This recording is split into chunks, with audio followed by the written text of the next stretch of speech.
Olá, gente amada, tudo bem com vocês? Porque aqui só alegria, momento de chuva, uma chuvinha bem gostosa aqui no sertão do Pará. E eu vou dividir esse momento com vocês, porque, gente, chuva é bênção derramada do céu, a gente sabe disso. E quem mora na roça, mais ainda, porque as plantinhas agradecem. Mas antes, se você está chegando agora no nosso canal, você ainda não é inscrito, se inscreva para fortalecer, dê o seu joinha e faça os seus comentários.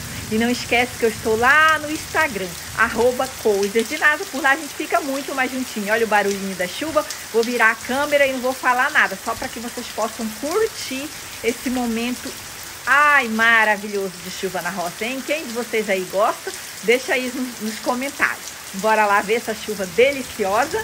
Bora lá?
Pois é, gente amada, eu me despeço por aqui, espero que vocês tenham gostado. Se você chegou até aqui, você ainda não é inscrito, se inscreva para fortalecer.